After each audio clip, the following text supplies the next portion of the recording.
Vamos a introducirnos ahora al tercer periodo.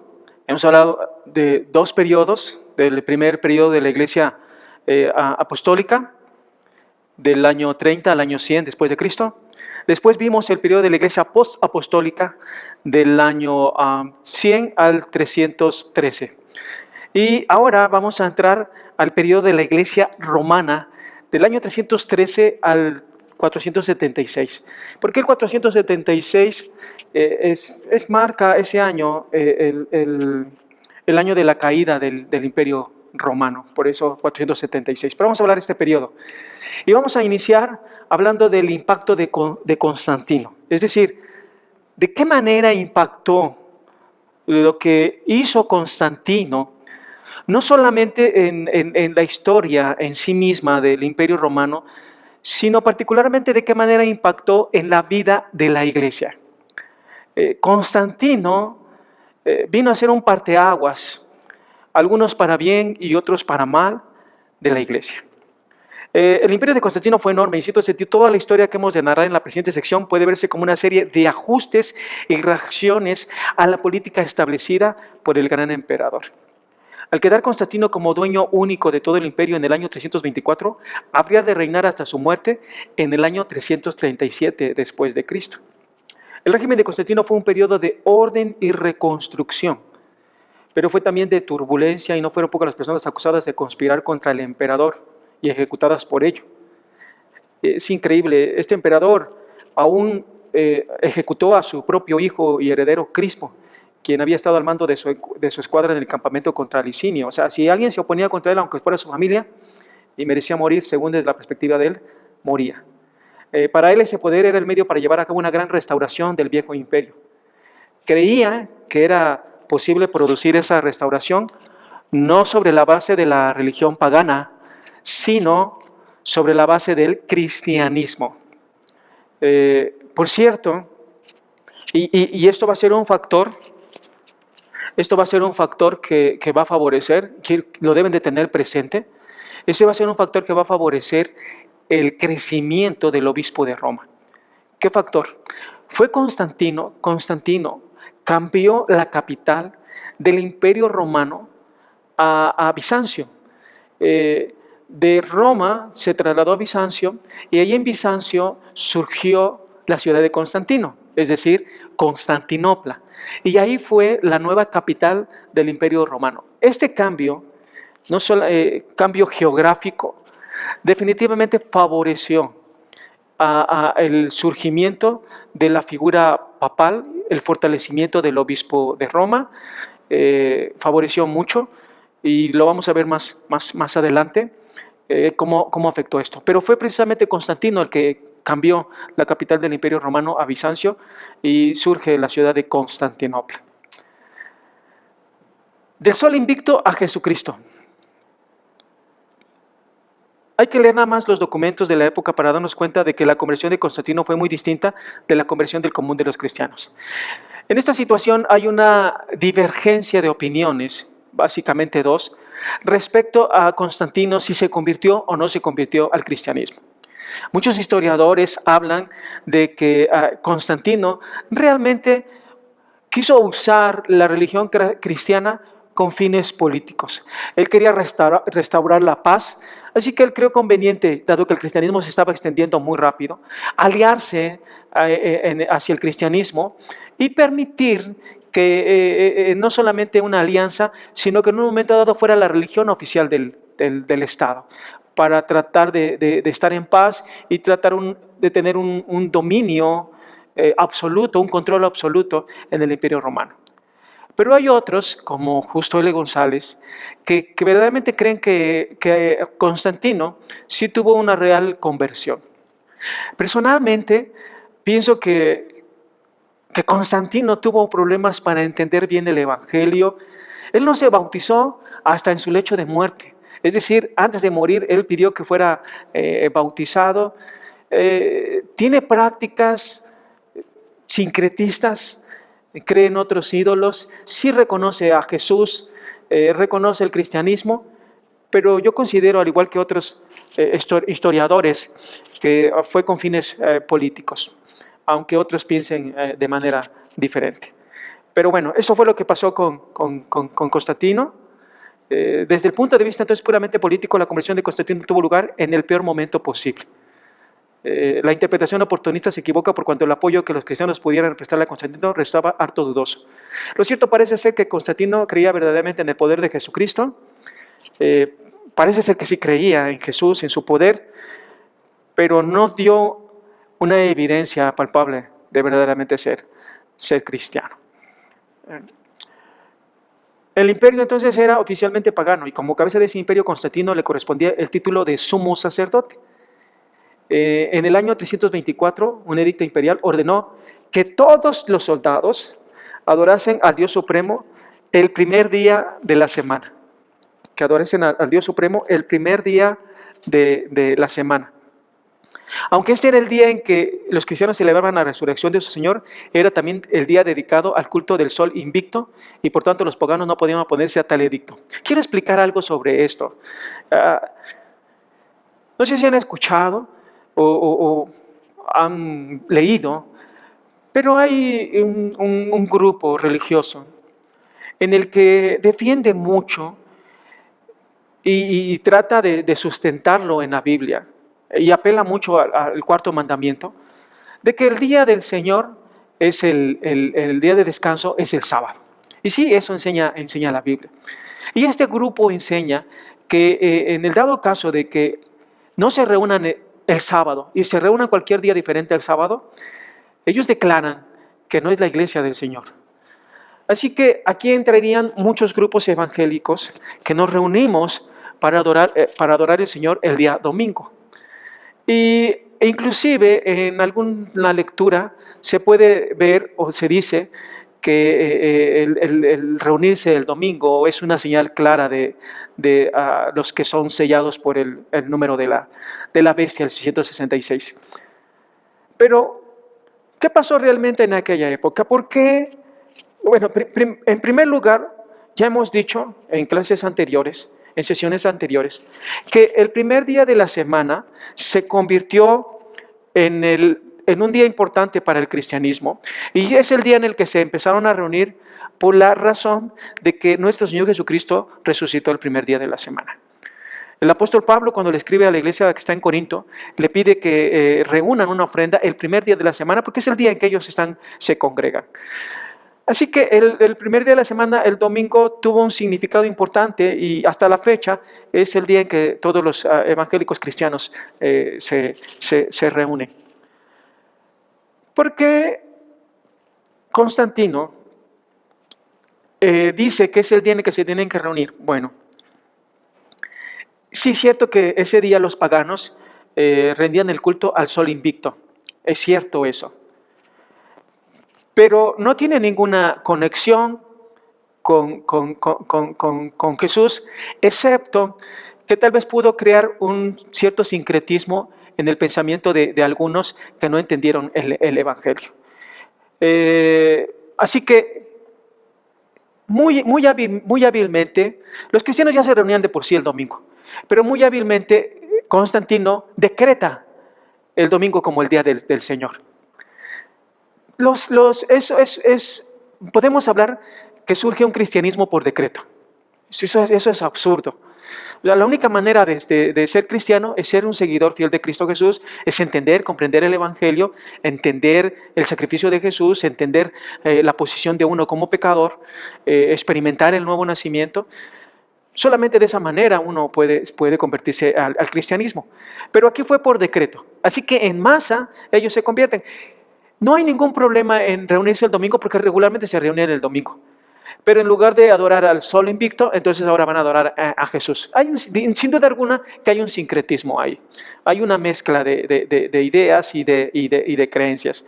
Pero lo único que le importa, lo único que le interesa a Constantino es tener una religión oficial, una religión en la que todos estén de acuerdo. Al año siguiente, en el 325, se reunió el primer concilio ecuménico convocado por Constantino. A la muerte de los 3 hijos que le sucedieron, no se opusieron al deseo del Senado de divinizarlo. Fíjense qué contrariedad. Pues César era visto como un ser divino. Y así se produjo la anomalía de que Constantino, quien tanto daño le había hecho al culto pagano, se volvió uno de los dioses de ese propio culto. Entonces, por decreto se aceptaba el cristianismo, pero en la práctica se seguía teniendo sus propias creencias.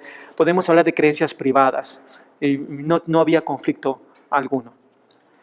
Las consecuencias más inmediatas y notables de la conversión, podemos ponerle entre comillas, de Constantino, fue el cese de las persecuciones. Todo esto produjo en primer término el desarrollo de lo que podría llamarse una teología oficial, una teología que partía del mismo emperador.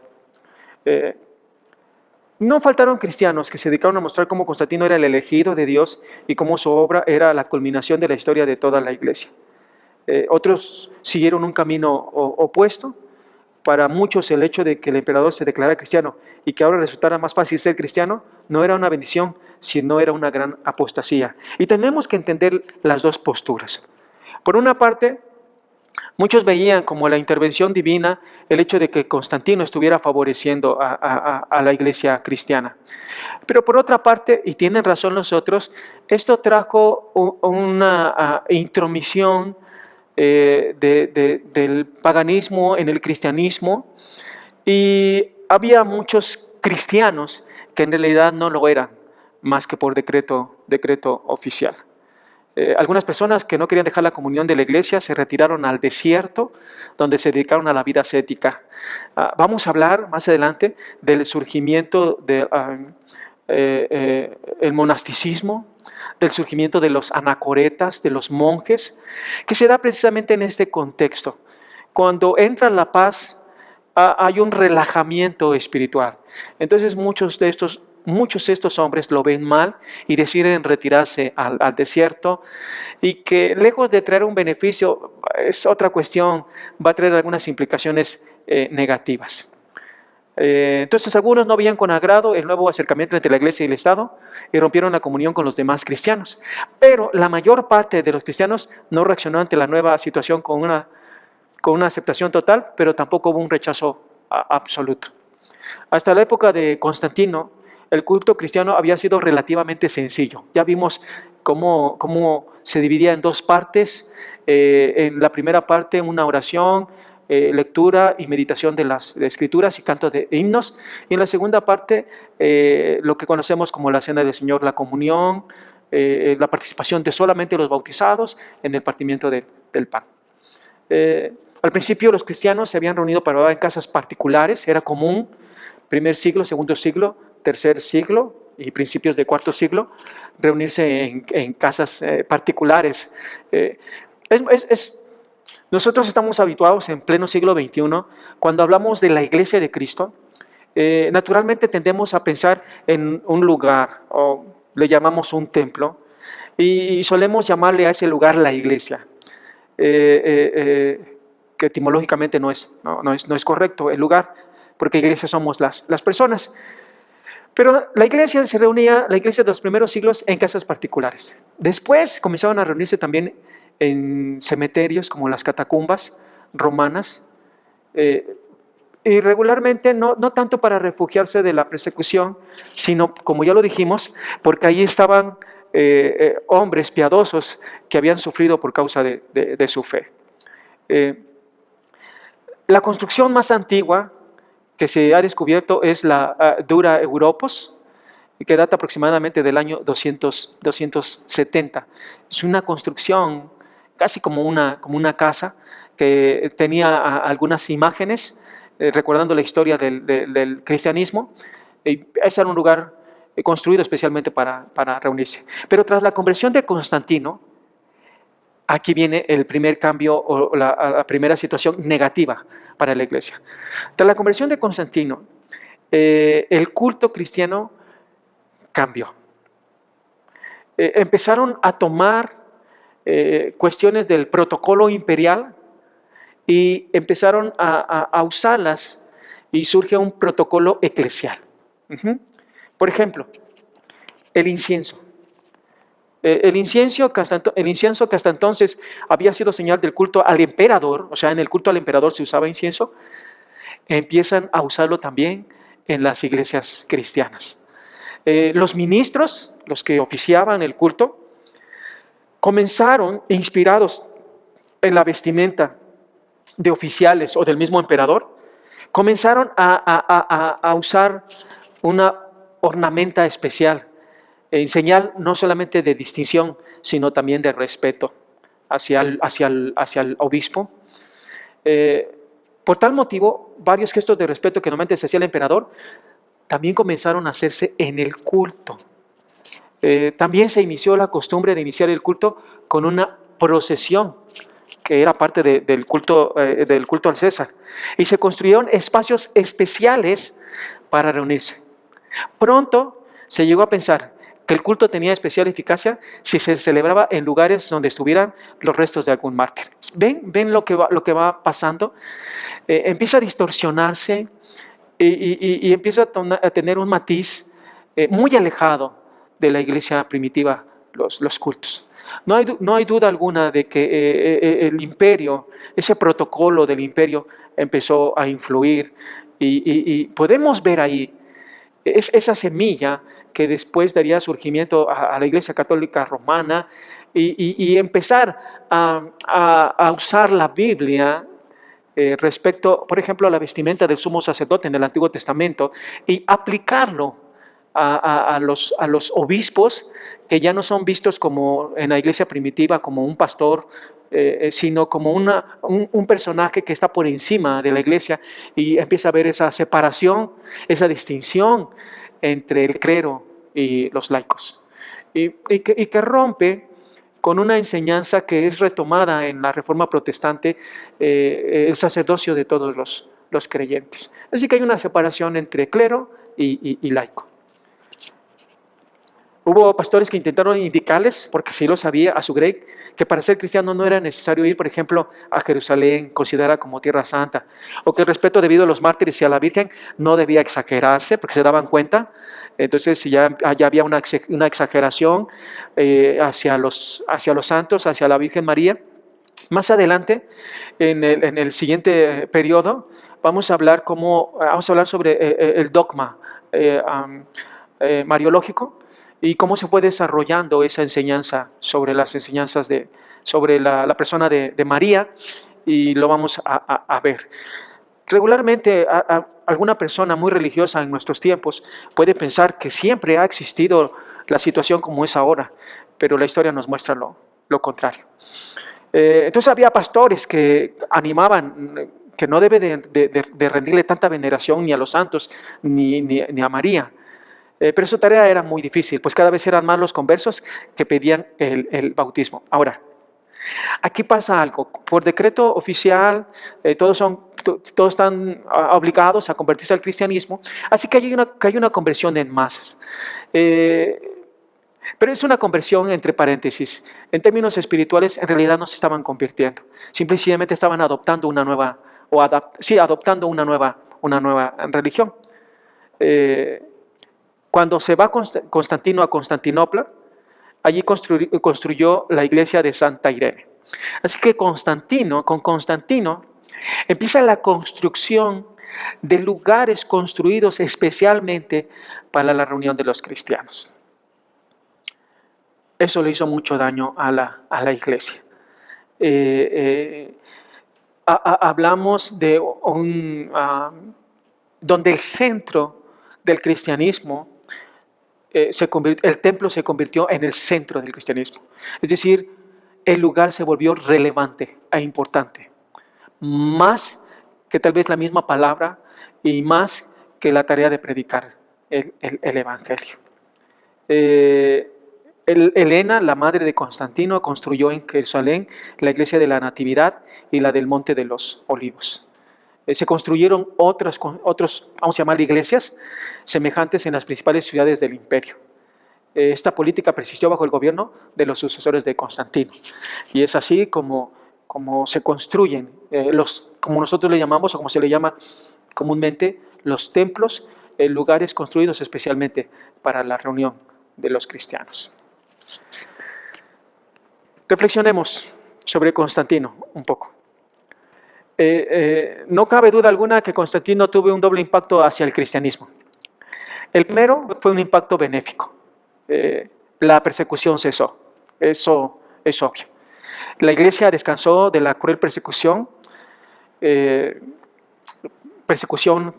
sufrieron por orden del emperador Diocleciano. Si bien es cierto que Galerio, antes de su muerte, sacó un edicto de tolerancia hacia el cristianismo, Constantino le dio continuidad a tal edicto y parece ser que tuvo una especial simpatía hacia los cristianos. Pero por otra parte, tuvo un impacto negativo.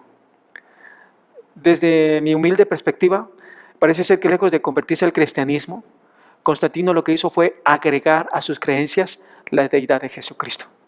Su sincretismo religioso lo llevó a reconocer a Jesús, pero también a adorar un determinado número de ídolos. Es obvio que su interés, antes que religioso, era político. Pero el aspecto negativo del impacto de Constantino en el cristianismo fue la introducción de ciertas prácticas al esquema religioso que eran propios del sistema imperial. Se puede decir que Constantino sembró la semilla que al germinar daría lugar a una iglesia sincretista, alejada de la doctrina medular de la iglesia primitiva. Es decir, se estaba gestando la iglesia católica romana.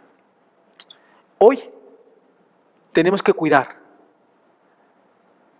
no solamente la sana doctrina, sino también tenemos que cuidar a la iglesia en sí misma de situaciones ajenas. La misma palabra de Dios nos enseña. La Iglesia Católica Romana, por un tiempo, después de la Reforma Protestante, catalogó a los evangélicos como no cristianos verdaderamente. Y tiempo después hacen una rectificación y reconocen a los no católicos, especialmente los denominan a los protestantes como hermanos separados. Pero en realidad, el grave problema de la Iglesia Católica Romana es su idolatría. Aunque hacen una diferencia en términos que no hablan de adoración, sino de veneración, en realidad hay una fuerte idolatría en el catolicismo. Pablo de Igros habla de un catolicismo popular, es decir, la Iglesia Católica Romana tiene ciertos dogmas, pero el catolicismo popular es aún más sincretista porque no solamente acepta el catolicismo, que de por sí ya tiene un sincretismo en relación a su surgimiento en el Imperio Romano, sino que le agrega otras cosas propias del aspecto religioso autóctono de una determinada comunidad. Y es lo que se denomina como catolicismo popular. Un ejemplo en nuestro contexto es la práctica de la celebración o el reconocer que los muertos vienen, literalmente los espíritus de los muertos, para convivir un rato con las personas que están vivas. Y son personas que profesan un catolicismo, pero que han introducido esta creencia, al menos en nuestro contexto prehispánica, de la existencia de los muertos, el mundo de los muertos, y hay una relación en el mundo espiritual.